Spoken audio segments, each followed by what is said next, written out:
Myth number 4, blacks and Hispanics fill jails because they commit most offenses. Now, before I get into that, let me just say this right here, all right? First off, black males make up around 48 to 50% of the male prison population. Yes, all right? But less than 600,000 black males are in prison. Now, when black women talking about majority of black males are in prison, I'm like, no, that's complete BS. For one, there's 17 million black men, and 600,000, less than 600,000 of us are in prison. The total number of black males in this country, 5% of us are in prison. But when it comes to the total male prison population, we make up 48 to 50%. But when it comes to the total black male population, we make up 5%. 5% of us are in prison. So when we hear black women say that nonsense, tell them that's complete bullshit. Look up the information for yourself. It's out there in black and white. Non-Hispanics make up 70 to 73% of the prison population. Black people, male and female, make up 47 to 49% of the prison population. White people make up 41 to 43% of the prison population. Once again, they're not that far behind. Hispanics make up 14 to 16% of the prison population, and the not known make up 11 to 13% of the prison population. So there's some facts for you. You can look it up yourself. I got the link. This is where my source is. If you say I'm bullshit, please provide another source where I'm wrong. That's all I want you to do. All right. So, from the 1980s to this year, to the 2000, there have been multiple studies that the white criminal justice officials, they give stiffer prison penalties to black and Hispanic offenders compared to white offenders who happen to have the same or worse criminal history of offenses. Now, the Rand Corporation back in 1983, they conducted studies that, it's true. And it still does exist to this day. And they discovered that the courts out there in Cali, they imposed sentences that were 6.5 months longer for Hispanics and 1.5 months longer for blacks when in comparison to white inmates, and also serve a greater portion of their sentences.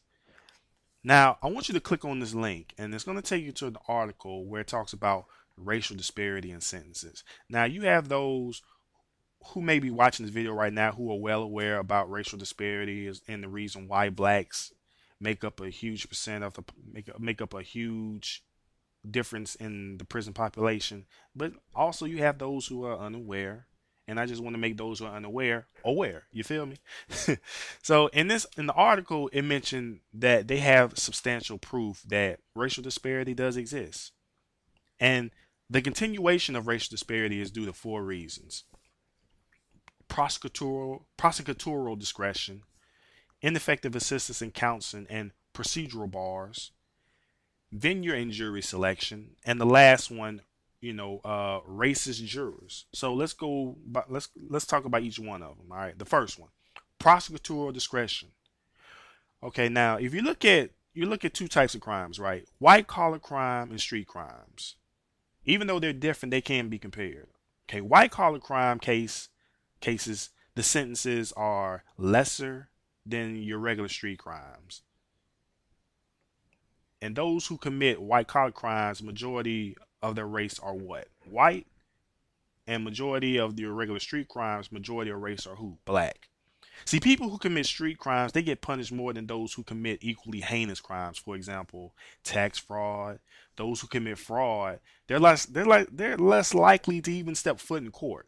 Where someone who possesses a small quantity of drugs, they can receive a possible 5-year prison sentence. Now, I know someone would probably argue that the difference between the person committing fraud and the person caught with drugs is that the person who possessed drugs could sell them to someone else, and it would cause that user some harm. But then I say to them, the drug possessor could take the drug for himself to use also, And if he did sell them to someone, it's no different from, your fast food places who sell foods that cause people heart attacks, alcohol, and cigarette distributors selling products that causes harm to the body and kills that person who takes them. I mean, you don't see the CEOs of those companies or distributors, getting arrested for that, do you?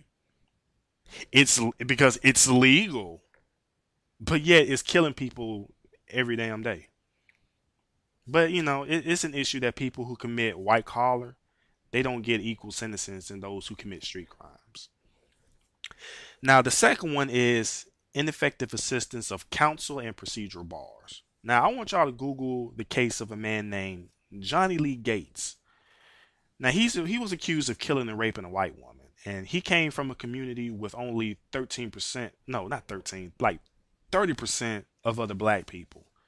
And the problem that he faced was that his jury was an all white jury, and his public defender failed to even object to the jury selection process. Now, when you're in that situation, and black people, I hope y'all never are, but if you're in a situation where your public defender failed to even object to the jury selection process, where you see for yourself that it's BS, you know what I'm saying? You better do something real quick. Now, the third one is venue and jury selection. You have prosecutors who's choosing venues for their defendants, which results in having an all-white jury. And the jury selection is definitely an issue within the third reason of racial disparity. The lack of questioning the jurors outside of the presence of other jurors is definitely a problem.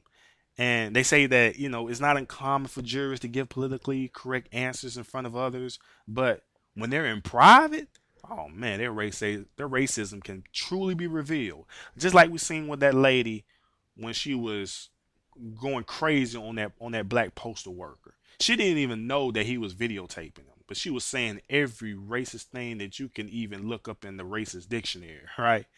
But rest assured, I bet you if she realized that he was recording her, I bet you none of that stuff that we saw in that video would even come out. So that's what's meant when you're talking about, people show their racism in private. And I truly believe that, you know. But anyway, many black jurors are excluded immediately from juries, and it really depends on how these people answer the following questions. Those who never imposed the death penalty in certain cases of, let's say, capital convention, when they vote for the death penalty, they can be excluded from the jury with the quickest. And it then results in having an all-white jury, and that's due to the what's called the Witherspoon questioning method. Now I want y'all to Google the case of a man named Albert Jefferson. The prosecutor, the prosecutor in that case used his discretion to oppose like 24 to 26 potential black jurors, and it resulted in having an all-white jury. And that's a violation, excluding all minorities like that. And that's another case, that's another issue why racial disparity even exists. The last one is racist jurors. Now, Google a man named William Hance, Hance. In that case, there was one black jury, and she didn't feel like the death penalty was right for him. And she was the only one who voted that way. And by her voting that way could meant that Mr. Hance would have served a life sentence instead of getting the death penalty. And when they were getting ready to announce the verdict, the foreperson gave a false statement at the trial, regardless of the decision that was made by the jurors. And the black juror, and she was afraid to even come forth and say anything. And then when she did say something, it was too late. Hance was executed. If there's not at least like one black American serving on the jury when the defendant is black, eventually it's possible that racial disparity or false information will be presented.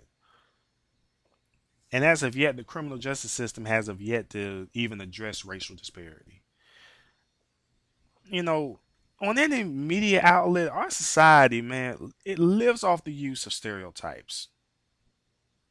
As I said before earlier, there are more upstanding black Americans that we even fail to even give credit for, you know? So I agree with the article when it said that it has become a stigma for black men in America, especially because other races have these preconceived notions that blacks are personally responsible for all the crime, which is straight pure BS.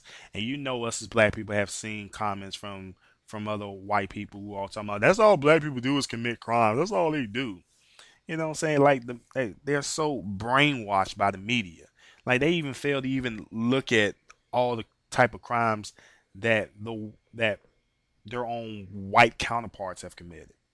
And as I said, the idea that blacks commit more crime is something that people rather just say than look at how unfair the system is to blacks. So let's see if I do I have any time left. All right, we're going to go into myth number 5 real quick. It's going to be real short. But myth number 5 is most drug users offenders are black or minority. Now, there are 5 times as many white illegal drug users than there are black drug users. And when it comes to the legislatures, many of them said that the federal law currently is unfair and it is indeed racist. And crack cocaine is definitely a huge issue here in the United States. Crack cocaine possessors, when they're convicted, they get harsher prison sentences. And most of those who are convicted for crack cocaine violations happen to be what? Black. But then when it comes to powder cocaine, which white people are more likely to use it, you know, they don't get as harsher prison sentences than those who possess crack cocaine. The issue with crack cocaine is that it is cheaper, it's easily distributed, it's more addictive, and influences higher rates of violence than powder cocaine. So, that's one of the reasons why, you hear people say, blacks or minorities are mostly drug users or offenders because you always hear them getting locked up all the damn time.